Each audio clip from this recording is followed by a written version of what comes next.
fellow collectors, and welcome to Long's Toys. Today we're taking a look at Ultra Class Energon Armor Thunderhowl from Transformers Bumblebee Cyberverse Adventures. So there will eventually be a deluxe class figure for Thunderhowl later on down the road, probably in about a month or two, maybe 3 months tops.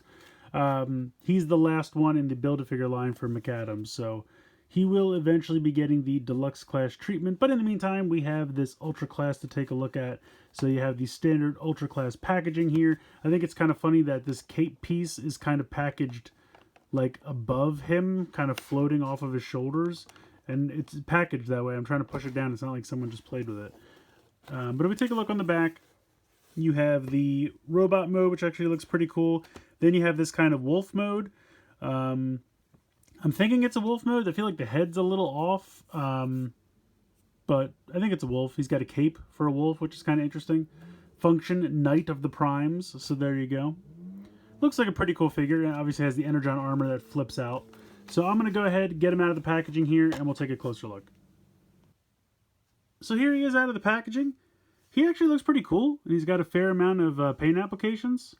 A little hollow on the back. You can see the forearms and the back of the legs are hollow. But I think overall he looks pretty cool. To deploy the armor, you press down on this button right here, which is actually the lower part of the jaw of the wolf.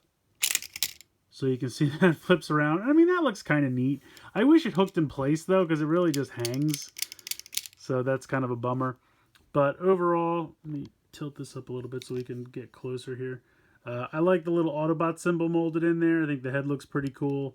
I just wish, even if it's just somewhere loose, that it could just kind of like clip on just to keep it in place a little bit. Otherwise, I think it looks pretty cool. To reset it, you just kind of open up this panel back here, fold this back around, and then that will click in place, and then you just let it close, and then you're good to go.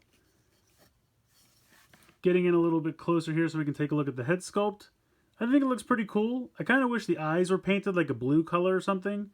They get a little lost being the same color as the rest of the face, but I like the sculpt, and I do like the little bit of blue you get here for the crest and kind of on the sides of the face. I think that all looks pretty cool. Now, due to the gimmick, the neck does not move at all. You do have a ball joint here in the shoulder. These pieces, these shoulder pads, they move around for the transformation, but I wouldn't really call that articulation. But he does have, oops, I set this off. That does happen. He does have a bicep swivel there. You've got 90 degrees in the elbow, ball joint in the wrist. The hips are kind of wonky. Because of the way it transforms, this has to like accordion out, but there's no great way to snap it in place. There's kind of like a little groove you can see right there, and then there's like a little tab, but that doesn't peg in. I wish that pegged in somehow.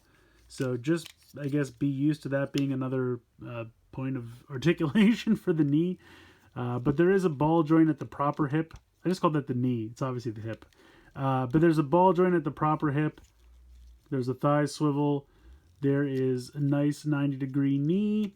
And then you have kind of a second knee because of the transformation.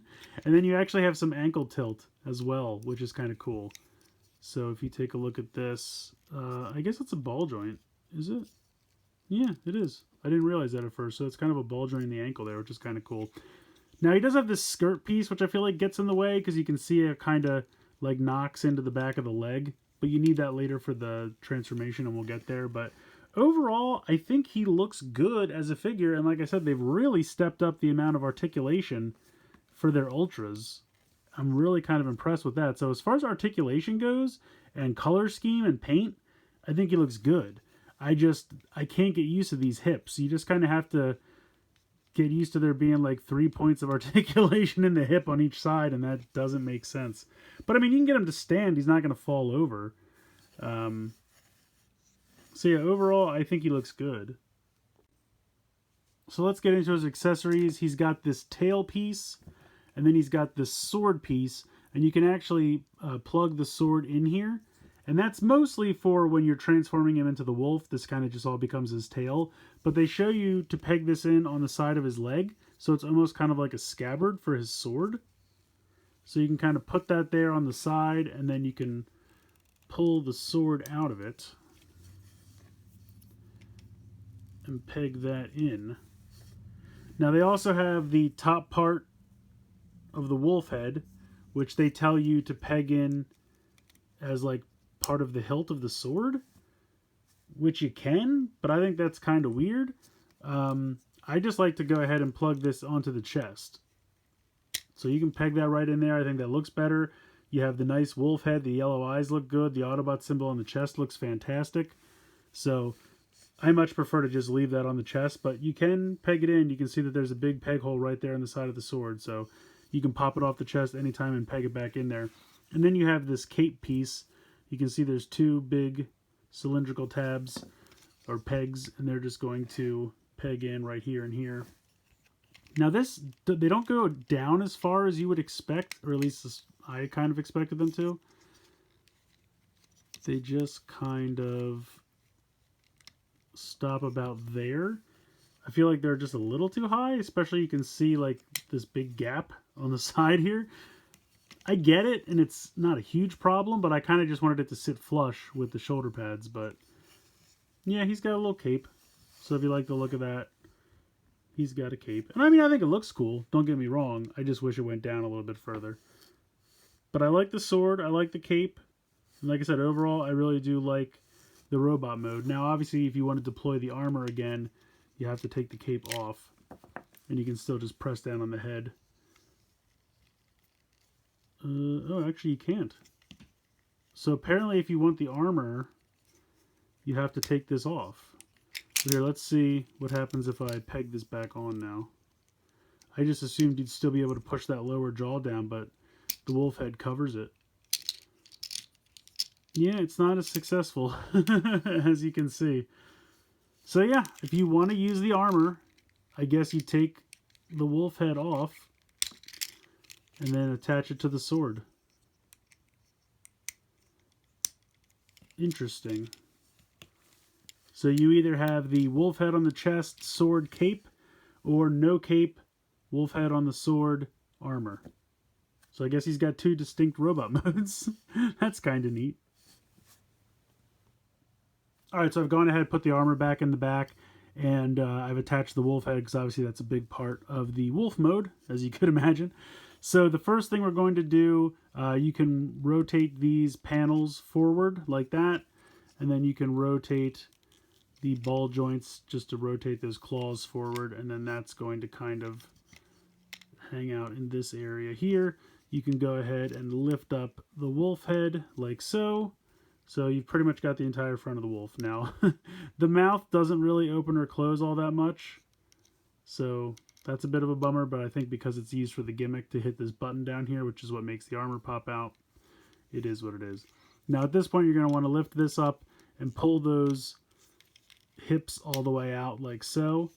These two pegs right here are going to peg onto these two pegs right here, and they're really tight, so it makes for a nice solid, you know, hip joint for the wolf. I wish we had something like that for robot mode, because it's nice and solid, and I wish we had that. So you bend it at the knee, rotate these forward, bend at the knee, rotate these forward, stop about there. Then you're going to bust out that second knee I talked about.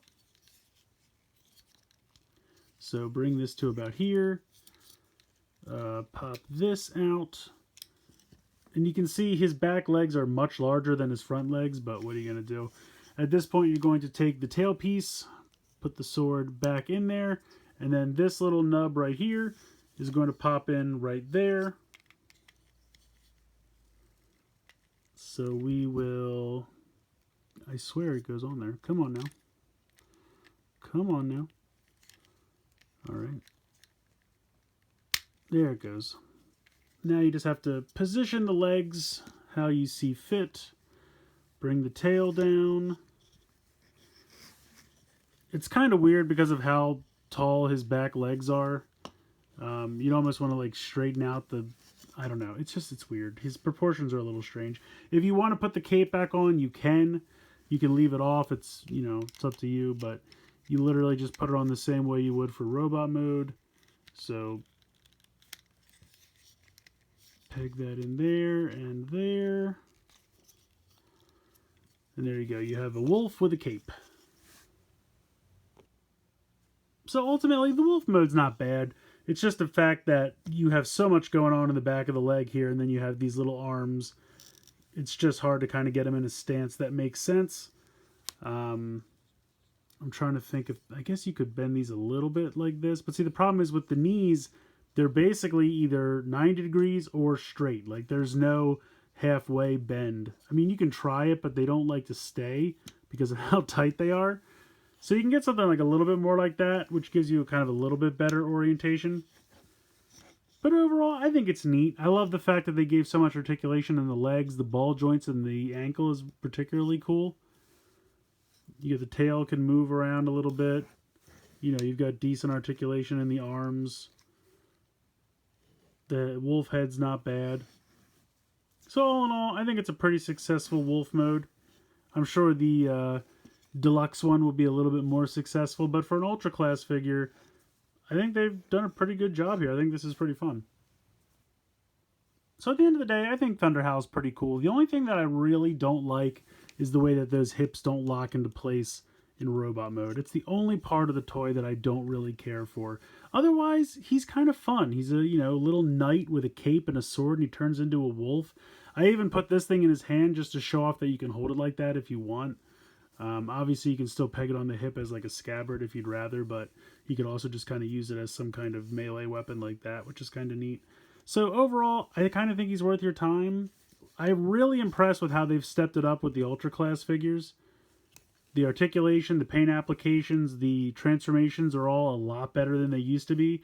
I mean, when you look back at those like first wave Ultra Class figures where Bumblebee had like an entire flat car on his back, and then you just kind of shell formed it around him, and then you look at this Ultra Class figure, I think it's night and day. He's not perfect. Those hips kind of bother me, but I think he's all right for what he is. He'll tide you over until that deluxe one comes out. And the other thing I was thinking about that's kind of fun, the color scheme on this, I feel like is drastically different from what we're going to get with the deluxe class figure, because this is kind of a green with blue trim, and I think he's blue with a yellow trim.